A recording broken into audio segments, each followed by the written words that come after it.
Page 166, Polovtsian Dance. Polovtsian is how they say it's pronounced. It's spelled Polovtsian, so who knows? It's Polovtsian is easier to say, so I'll go with that. There's nothing new being presented. We're using what we already know, I hope. Let's look it over. It's about 2 pages long. Treble and bass clef. 1 sharp in the key signature, still in the key of G major. Make sure you're doing the G major scale 1 octave up and down, please, with the accents and the wrist and all that, everything I say in the video.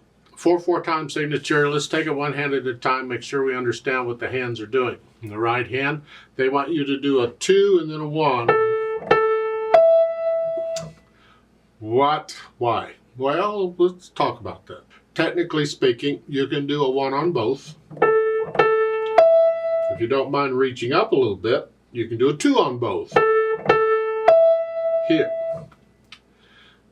I think what they're after here is to kind of get you into the practice of using different fingers on repeated notes. Not a bad idea. It's just all I'm saying here is, although it's nice to do it, it's not required. You don't have to do that. You can play them both with thumb, but we'll just follow their fingering. It's fine. 1, 2, 3, 4, 1, and. Now let's make sure we have that rhythm. And measure 1, it's a half note, it's 2 beats, and it's tied to a quarter note, so it's another beat. So it's 3, 4, 1, and 2. It just held it out a little longer than it should have. That's all right. And measure 4, 1, and then cross over. It's like a G major scale.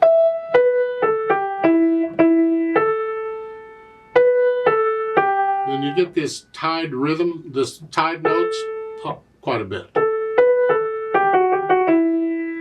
Measure 9. You're a bit in this position, so the first day is with that, and then thumb.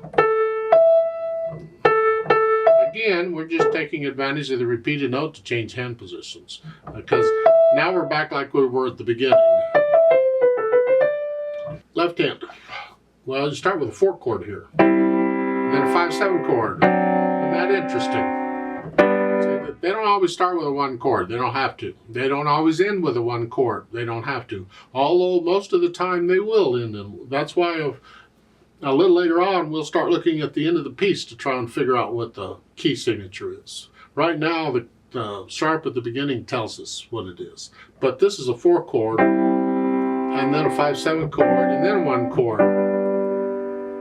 Bottom of page 167. Measure 13 is 5/7 chord, then a 1 chord, 1 and 2 and 3. And then the right hand finishes it. So you get 2 1 chords there. One is a blocked and one is a broken. Okay. Put the hands together and we're here. 3, 4, 1. 3, 4, 1. Make sure you lift up in the right hand and beat 1. 3, 4, 1. You get the idea. Let's go down to measure 13, see what this is. It's here. You're tying the A over from measure 12, and then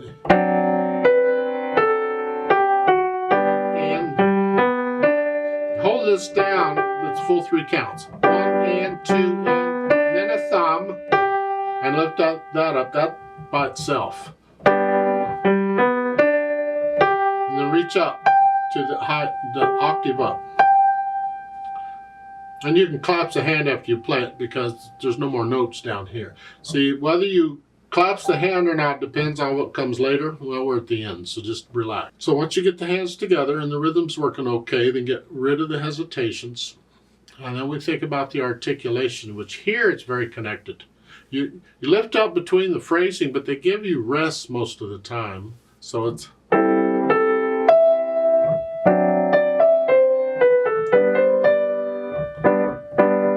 It's a new phrase, but you got to rest.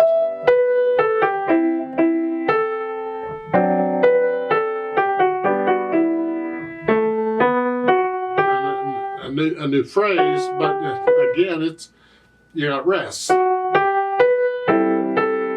tend to use a different fingering for measure 8 out of habit, but they want you to stay there.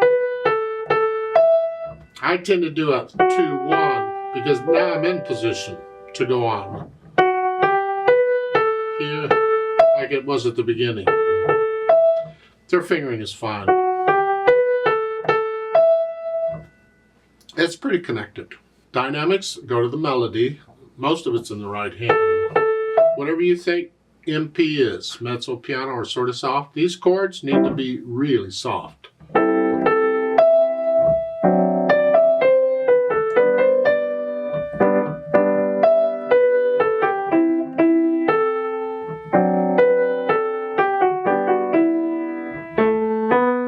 Connect all this. You have a hairpin. Now you're going to have to moderately loud.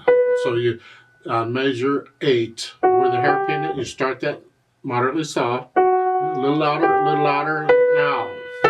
There. You're just playing it again, basically, but louder this time. Now, measure 13 going on, you're sort of loud here. MF is this. And then you're still sort of loud. Now you get the hairpin to come down. Sort of soft, very soft. Actually, you could play that soft if you wanted to. They don't give you much on the hairpin. In my opinion, the RIT can come a little sooner. Let's start on the first 8th note. I'd start slowing down there.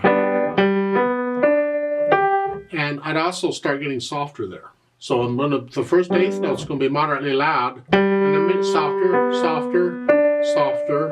very soft. See, I move the hairpin over a little bit or widen it out. Remember, in printed music, they don't always put the hairpins exactly where they go.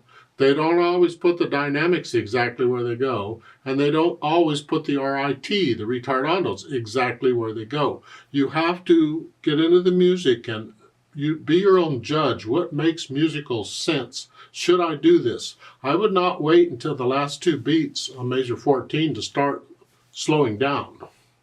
I would start on the 2nd beat, slowing and getting softer there. So,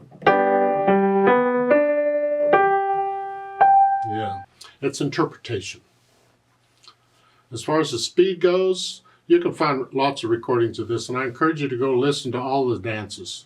Because they're gorgeous. As far as how fast it goes, it depends on which orchestra is playing it. You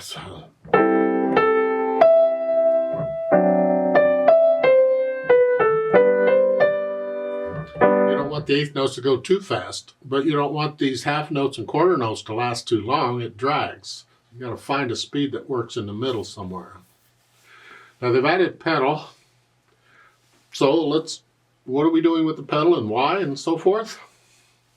It looks to me like, for the most part, they're adding pedal to connect the repeated notes, because we need pedal to connect them on piano. At the beginning, I'm going to push the pedal down right after I play the notes. I want to start the sound before I release the overtones. I'm going to lift the pedal right after I play the whole note in the left hand here, so it overlaps just a little bit. That way I'm ensured there's always sound. Again. Can't do pedal this, the 8th notes would smear it. Yeah, again, measure 3, push the pedal down right after that note, and I'm going to lift it up right after I play the E, right there. I don't want both of those notes, so I'm lifting the pedal up in measure 4 right after I play the 2nd beat. So again, measure 3 is here.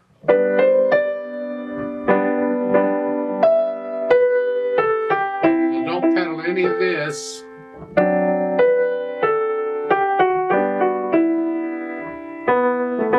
And then the pedaling on page 67 is the same. The piece is basically played twice, except at the end, the last 2 measures, notes, then pedal, and leave the pedal down for the rest of the piece. Lift the note and the pedal at the same time after 4 counts. That's basically the pedaling. I mean, there's other pedaling we can try in here, but let's just leave it at that. It's tricky enough.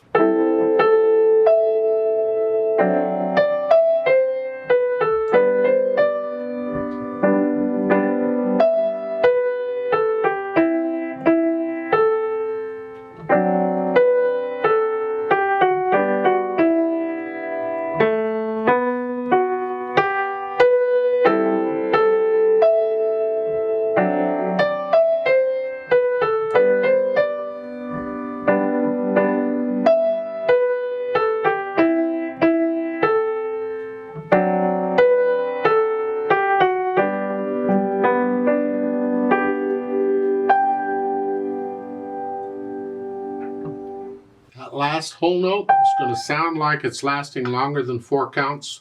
That's because we slowed the beat down. Let's play it together slowly and check the notes and the rhythms. I'm not going to do the louds and softs, just the notes and the rhythms. I'll do the pedaling like I suggested. I'll give us 4 counts.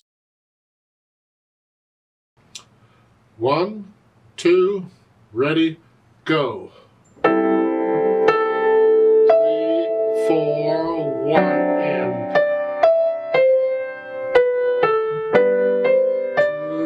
3, 1,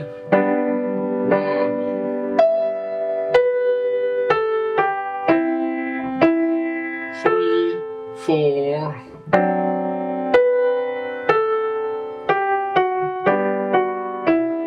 3,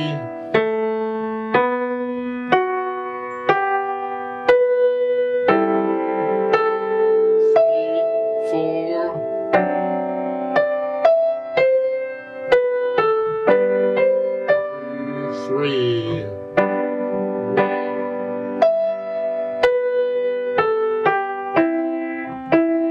3, 4, 1.